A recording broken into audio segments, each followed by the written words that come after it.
Hello and welcome to Gravitas Plus. I'm Palki Sharma Upadhyay. Ukraine is at war with Russia. We know it.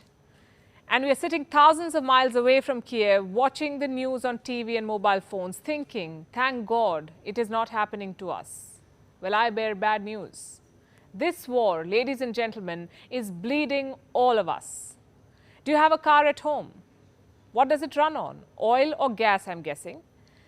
Taking that car out will become more expensive, courtesy the war in Ukraine. You see, nearly 12% of the world's oil comes from Russia. It is among the 3 top players in the oil market, and this country is now at war.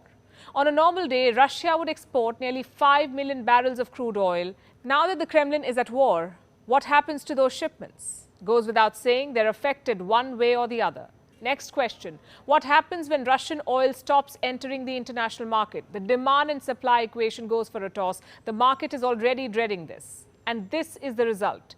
Crude oil is hovering around $100 a barrel. The day Russia invaded Ukraine, oil touched $105 a barrel. That was the highest jump in 8 years. Soon that record was broken. Now you and I do not buy Brent crude. So why should we bother about it? I will tell you why. When refineries start paying more for oil, they charge more from the distributor. The distributor charges more from the petrol pump. And the next step is you. You end up paying more at the petrol pump. And this is just one part of the oil story. When oil prices jump, transport becomes expensive. Running a car, truck or flying an aeroplane becomes expensive. The effect is cascading, meaning everything becomes expensive. Your fruit seller will start charging you more because he paid more to the supplier, who in turn shelled out more money to bring the fruit from the warehouse to the fruit seller. Moral of the story, when oil becomes expensive, everything becomes expensive. From your local fruits to your imported goods. Next question. How expensive exactly? Let's talk about India. The Reserve Bank of India says every $10 rise in crude prices adds about 0.5% to inflation. Basically, the devastation of Ukraine means inflation for you. Every bullet fired in Ukraine adds to the rising price of Brent crude. Why? 1. The market is uncertain. How badly this war will disrupt oil supplies, we do not know yet. 2. The war has isolated Russia. There is no communication confirming that Russia's oil exports will be unaffected. 3. Sanctions. Every bullet fired adds to sanctions on Russia. As we speak, Russia's banks have been sanctioned. Their assets abroad have been frozen. Some of these banks have also been cut off from SWIFT. It stands for the Society for Worldwide Interbank Financial Telecommunications, SWIFT. It is basically a secured interbank messaging system. The West has removed Russian banks from it, leaving Russian banks handicapped and with no way to communicate securely with banks outside of Russia. Will this affect oil supplies? Well, here's what experts say. While the Russian energy market has not been sanctioned yet, all other restrictions placed on Russia are likely to reduce the amount of Russian oil flowing into the world market.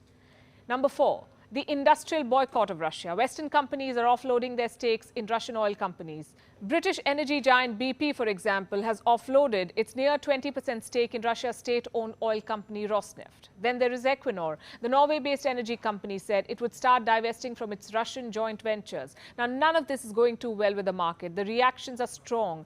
Oil is shooting through the roof. India imports 80% of its oil.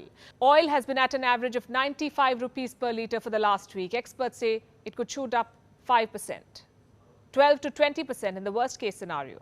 Whatever the number, an imported inflation is what this war will mean for you. A survey polled 27,000 Indians from 361 districts.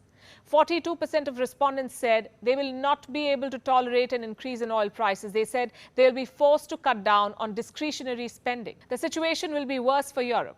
European countries depend heavily on Russia for gas. To put it in numbers, nearly 40% of Europe's gas comes from Russia. A lot of these pipes run through Ukraine. A war between these two countries is bound to disrupt supplies. Something we've not spoken about so far, Ukraine's role in the energy market. Did you know Ukraine has the second biggest known oil reserves in Europe? It remains unexploited. The situation will become dire if the West sanctions Russia's energy market. That would mean cutting off nearly 10% of oil supply, crude oil supply. What are governments doing to shield you from this crisis? The US is planning to release oil from its strategic reserves. The announcement was made by President Joe Biden during his State of the Union address.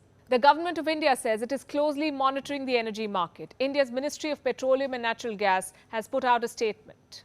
Allow me to read it out for you. India is committed to supporting initiatives for releases from strategic petroleum reserves for mitigating market volatility and calming the rise in crude oil prices. You see, Ukraine and Russia supply more than just energy. Ukraine, for example, exports half of the world's sunflower oil. Currently, the war has shut down shipping.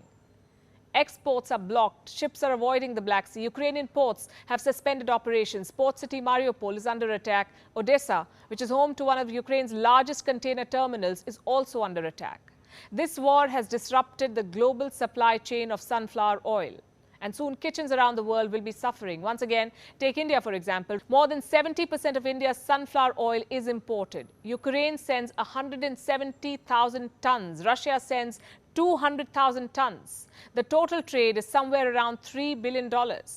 Reports say 380,000 tons of sunflower oil shipments from the Black Sea region to India are stuck. Reports also say the prices of edible oil could go up within weeks, meaning cooking at home will be more expensive. Ordering in will also be more expensive. Ukraine also supplies corn. In fact, it is one of the world's top 5 corn exporters.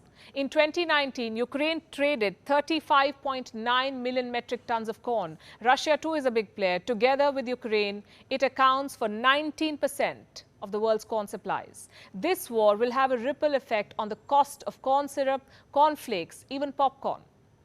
Ukraine, by the way, is China's biggest corn supplier.